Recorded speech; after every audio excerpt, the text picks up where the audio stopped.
BJP के नेता कपिल मिश्रा इस वक्त हमारे साथ जुड़े हुए हैं, जो आम आदमी पार्टी को बेहद अच्छी तरीके से जानते थे, पहले उनका हिस्सा भी रहे हैं।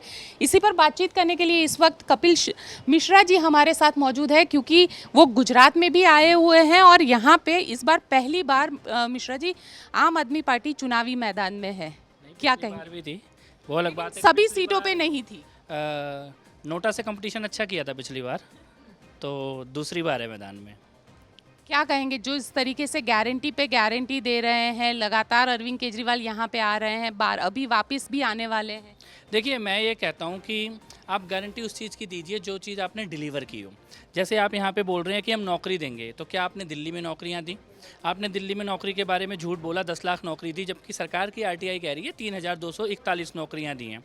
तो तथ्य कहाँ है, फैक्ट कहाँ है? आप गारंटी दे किस चीज़ की रहे हैं? आपने कहा कि महिलाओं को 1-1 हज़ार रुपये दिए जाएंगे मुफ्त में, तो क्या आप पंजाब में दे रहे हैं? क्या आप दिल्ली में दे रहे हैं? वहाँ तो आप तनख्वाह भी नहीं दे पा रहे। इस वक्त पंजाब में कर्मचारियों को तनख्वाह नहीं आई है, जब हम बात कर रहे हैं अभी तक तनख्वाह नहीं आई है, सैलरी नहीं आई सरकारी कर्मचारियों की।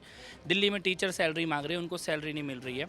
तो आप गारंटी किस चीज़ की दे रहे हैं? आपका 7 साल का जो गवर्नेंस का रिकॉर्ड है, उसमें आपने क्या डिलीवर किया है, उसके बारे में भी बात होनी चाहिए। लेकिन मिश्रा जी, एक चीज़ सवाल यहाँ पे ये भी खड़ा हो रहा है कि अरविंद केजरीवाल जिस तरीके से गुजरात में आके, क्योंकि दिल्ली का मॉडल, पंजाब का मॉडल आके गुजरात में उस तरीके का गुजरात बनाने की बात कर रहे हैं, तो आप तो उन्हीं के पार्टी में रहे थे, क्या लग रहा है कि उसमें कितना उसको तब्दील कर पाएंगे?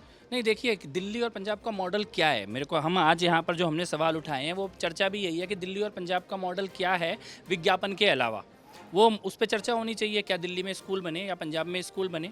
एक भी ऐसा स्कूल जिसका शिलान्यास आपने किया हो और उद्घाटन भी आपने किया हो, यानी शुरू किया और कंप्लीट किया, एक भी स्कूल, एक भी अस्पताल, एक भी फ्लाईओवर, एक भी स्टेडियम, एक भी कॉलेज दिल्ली में है क्या पिछले 7 सालों में? नहीं है। दिल्ली के स्कूल का 10वीं क्लास का पासिंग परसेंटेज 98 से गिरकर 81 में आ गया पिछले 10 साल में। तो क्या ये एजुकेशन मॉडल आप यहाँ पर लेकर आना चाहते हैं? दिल्ली में छोटा सा शहर होते हुए भी गुजरात का 7 गुना पॉपुलेशन है दिल्ली से ज़्यादा गुजरात में। गुजरात में 97% घरों में पानी नल से आ रहा है और दिल्ली में 40% घरों में आज भी टैंकर से पानी आ रहा है। तो क्या ये मॉडल आप यहाँ पर लेकर आना चाहते हैं?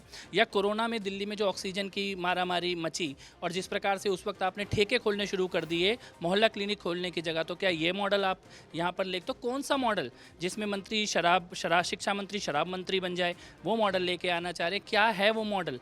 यही मैं सवाल उठाने के लिए यहाँ पे आया था। लेकिन अरविंद केजरीवाल जी तो ये कह रहे हैं कि जो उनका शिक्षा मॉडल है वो बेहतरीन मॉडल है, जिसे न्यूयॉर्क टाइम्स तक ने कवर किया है, और वो इस बेहतरीन मॉडल को गुजरात में इम्प्लीमेंट करवाना चाहते हैं। पूरी तरीके से इंफ्रास्ट्रक्चर उन्होंने बनाया है। मैं यही तो पूछ रहा हूँ कि कहाँ बनाया है वो इंफ्रास्ट्रक्चर और क्या है वो मॉडल। फैक्ट ये है कि 2012 में दिल्ली में 10वीं में 98% बच्चे पास होते थे और 2022 में 81% बच्चे पास हो रहे हैं। तो ये मॉडल है क्या? दिल्ली में पिछले 7 सालों में कौन सा स्कूल बना है, ये मॉडल है क्या? ये सारी बातें उन चीज़ों से ध्यान भटकाने की कोशिश है जिन अपराधों में सत्येंद्र जैन को जमानत नहीं मिल रही है और सिसोदिया जी के ऊपर केस दर्ज है। तो मुझे ये लगता है कि आप जब बोलते हैं कि मेरा एजुकेशन मॉडल है, तो आपके बच्चे पहले कितने पास होते थे, अब कितने पास होते हैं? आप जब बोलते हैं मेरा हेल्थ मॉडल है, तो कोरोना में वो हेल्थ मॉडल मोहल्ला क्लिनिक कहाँ चली गई थी? इन चीज़ों के बारे में संवाद होना खुलकर। अगर आप बोलते हैं नौकरी मेरा मॉडल है, तो दिल्ली में कहाँ थी, किसको दी है नौकरी? पंजाब में किसको दी है नौकरी?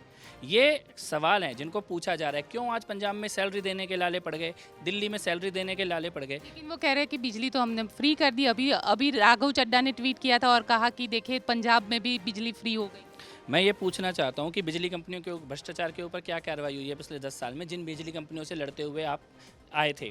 दिल्ली में चाणक्यपुरी, जो कि इंटरनेशनल जितने भी एम्बेसडर्स हैं उनका हब है, सारे दूतावास वहीं हैं, वहीं पर संजय बस्ती में 15 दिन से बिजली नहीं आ रही है। तो इस मॉडल को आप यहाँ पे लेके आना चाहते हैं क्या? पहले आप राजधानी 15 दिन आज ही ट्वीट किया है कि हम सूरत के टेक्सटाइल इंडस्ट्रीज को 24 घंटे बिजली। यही मैं कह रहा हूँ, सूरत से पहले संजय बस्ती में तो दे दो, वो तो राजधानी में है, दिल्ली के बीचों बीच है।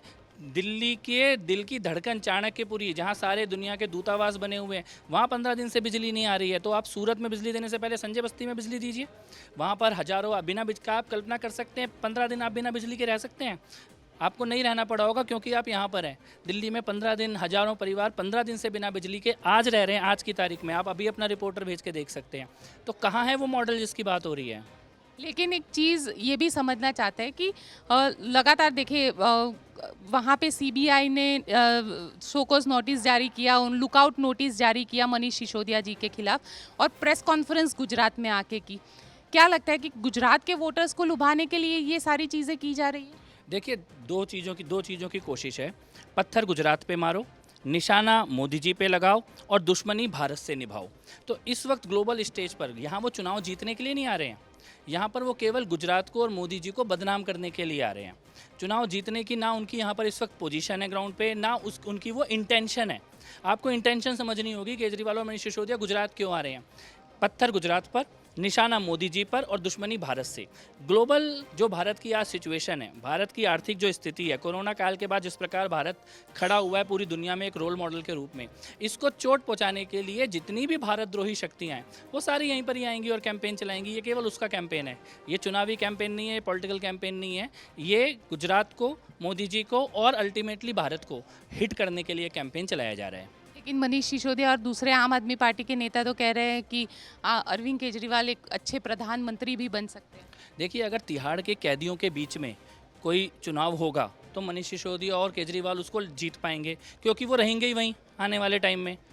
तिहाड़ कैदी महासंघ का अध्यक्ष बन सकते हैं केजरीवाल जी और उसके उपाध्यक्ष मनीष सिसोदिया जी बन सकते हैं थोड़े दिनों में, क्योंकि जिस प्रकार का भ्रष्टाचार और करप्शन इन लोगों ने किया है, मुझे नहीं लगता कि तिहाड़ वो तो कहते हैं, लेकिन वो तो कहते हैं कि हमारी सरकार भ्रष्टाचार फ्री सरकार है। तो सत्येंद्र जैन को जमानत क्यों नहीं मिल रही? तो जितेंद्र तोमर कन्विक्ट क्यों हो गए? जिसको इन्होंने बोला ईमानदार है उसको कोर्ट के द्वारा सजा मिली है, कोर्ट ने कन्विक्ट किया है। तो इसका मतलब तो आपकी बात ही झूठी साबित हुई। आपने जितेंद्र तोमर को बोला भारत रत्न मिलना चाहिए, कोर्ट ने कहा कि जेल में जाना चाहिए। आपने सत्येंद्र जैन को बोला भारत रत्न मिलना चाहिए, कोर्ट जमानत नहीं दे रहा है। आप मनीष सिसोदिया को बोल रहे हैं भारत रत्न मिलना चाहिए और खुद ही बोल रहे हैं कि निश्चित जेल जाएगा। तो मुझे लगता है अगली अपने लिए भी भारत रत्न की मांग कर लेंगे थोड़े दिनों में, क्योंकि जेल उनका वहीं गति है।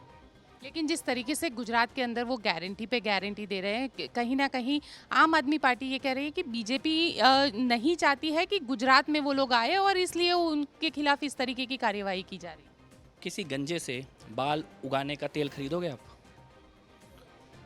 ये केजरीवाल का गारंटी है।